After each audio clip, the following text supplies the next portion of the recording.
92, man. Parole Prison Show 92, bitch.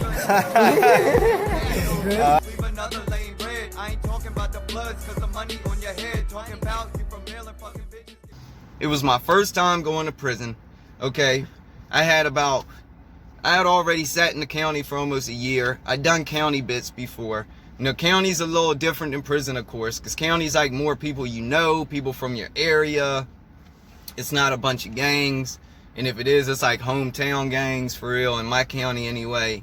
And it's not a big facility. You know, the whole county jail might have a few hundred people in there, you know, locked up, where some prisons got 3,500 people. Like the maximum I was at was about 3,500 people. You know what I'm saying? Probably a little more, a little less, I don't know. But yeah, there's like 8 different housing units, lockup units, all this.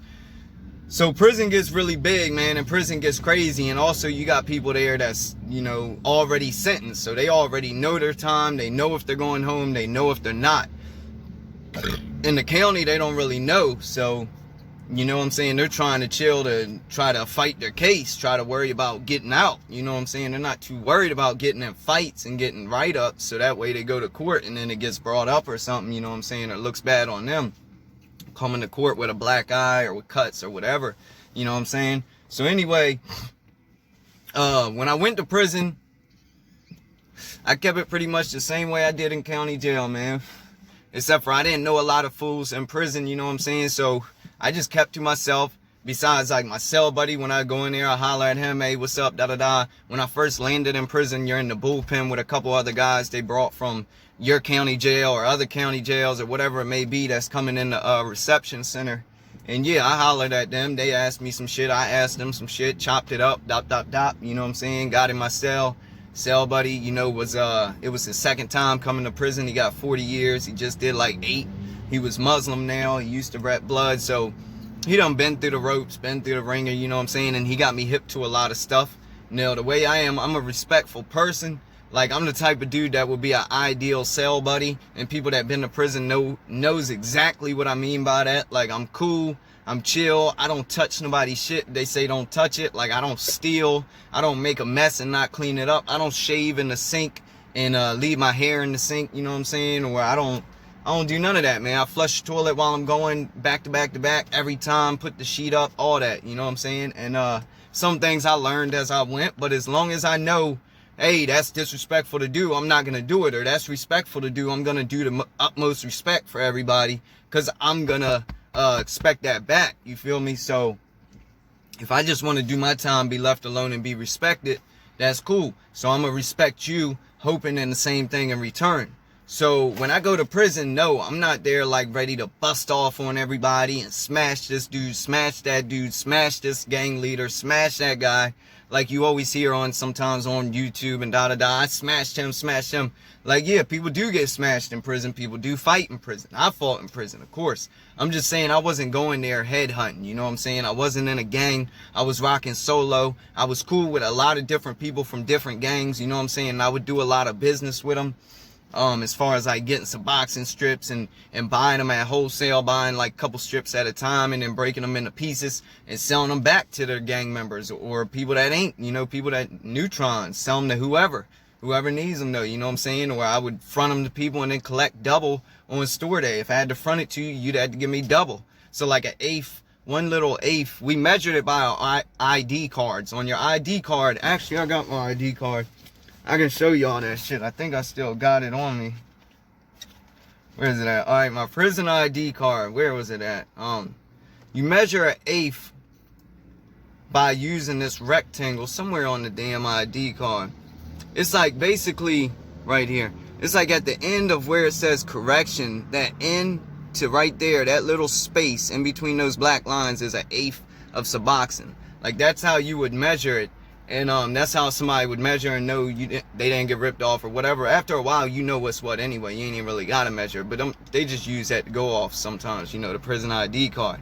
But anyway, I would sell that for double sometimes. It'd go for like $4 or $5 a piece depending on what prison. But the one I was in particular, yeah, I sell it for double, get it back store day, blah, blah, blah, blah. You know what I'm saying? Dudes that's in gangs that's got protection. I got people I fuck with, but I don't got like gang members that gotta ride with me, you know what I'm saying? Because if you're in a gang and somebody else in the same gang and they get beat up, you have to ride for that dude even if you don't want to, you feel me? So that dude knows he's got protection. He knows it, because if they don't ride with him, then they're gonna get stabbed up, you know what I'm saying, or beat up or something. So they're gonna have to jump in regardless to avoid that. So me, I got people that I'm loyal to, I look out for, like my homie D on the strips and shit. When I would get him and stuff, man, I would just look out for him, just throw him shit, me and him party and chill and smoke. He'll I grab him some butte, some Suboxone, I'd give it to him. We'd do a little bit every once in a while, and he would grab a couple cigarettes, some K2, and spark up with me, you know what I'm saying? It was mutual respect. I look out for him, he'd come over to my bunk, look out for me. Or some days if I ain't have it, you know what I'm saying, he'll bring it to me and be like, here, blah blah blah, or whatever it is, you know what I'm saying? Like, we just looked out for each other, man. The dude Damo from Montgomery County, shout out to you, man, if you ever see this. Some call him D, some call him Damo, but anyway, he was my man, and he slept like 2 bunks down from me. And I met him when I first got into minimum security prison in BrockBridge, which was actually off the chain. It was a dorm style prison. It was way more wide open than maximum, which had a bunch of fences and high security, and the maximum was very structured and gang and but the minimum, man, was just gangs running everywhere, you know, ripping and running the dorm. Like, the dorm had cell phones, K2, that's where all the drugs, that's where you want to go if you want to party, use cell phones, have uptown knives, and really get into some shit, is the dorm style prisons in Maryland anyway. I can vouch for that.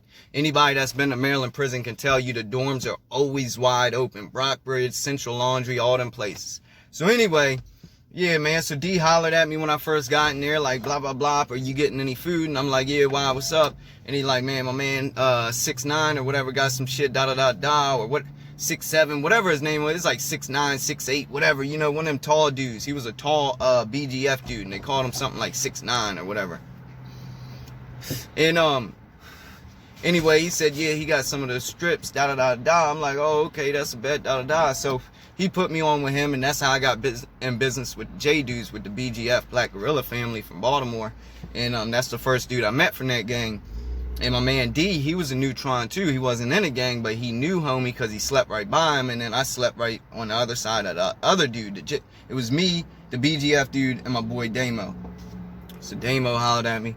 I hollered at J-Dude myself, you know what I'm saying? Because you do business yourself like a man. You don't really have somebody go run to him, run back to you. If y'all are in the same dorm, I step to him myself anyway. That's how I do it.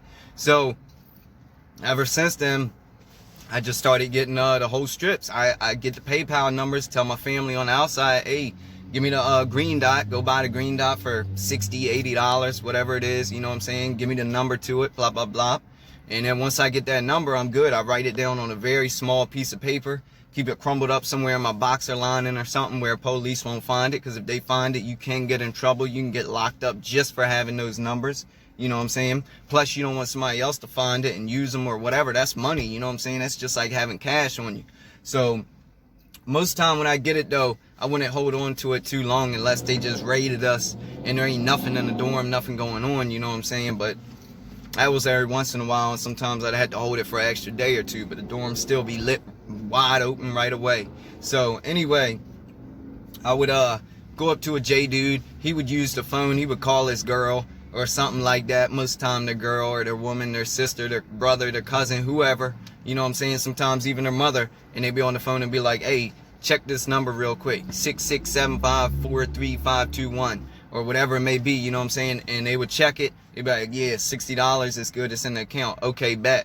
Boom. And I never had nobody do me wrong in line like, oh, what? It ain't working. Nah, she said it ain't working, bro. You could talk to her. Nah, it ain't working. You know what I'm saying? And then get me for my money. I've never had that happen day in my life. So, like, also people think prison is like people out to get you and rob you and da-da-da. Like, people do get robbed. People do get extorted. People do get raped.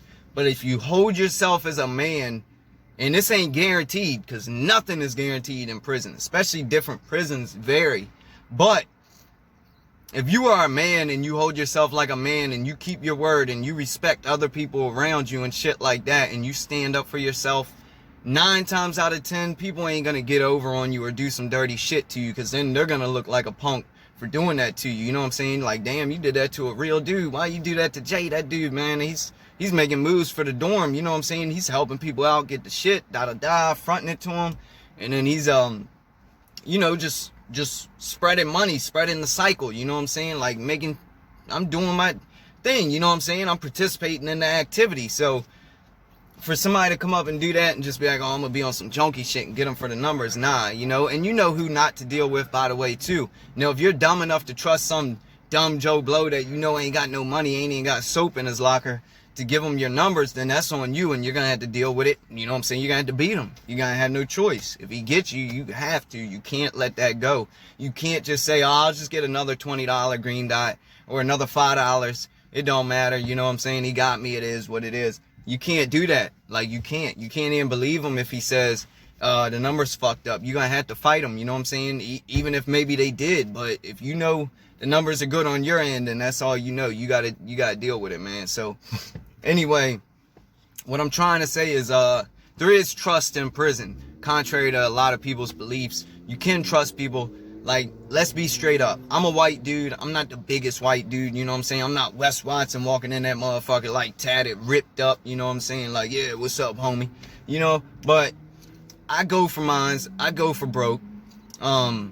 It's a lot of black dudes in Maryland prisons. Bottom line, ain't too many white dudes. It is a few of them. It's like one white gang, DMI, you know what I'm saying? That was on Spike TV. They had a little episode, whatever, so y'all can look it up if you don't know what DMI is. But I never joined. I was cool with a few of them. A lot of them got high. A lot of gang members get high anyway, though. But yeah, a lot of them dudes got high. A lot of the dogs, they still put in their work here and there, but wasn't too many of them.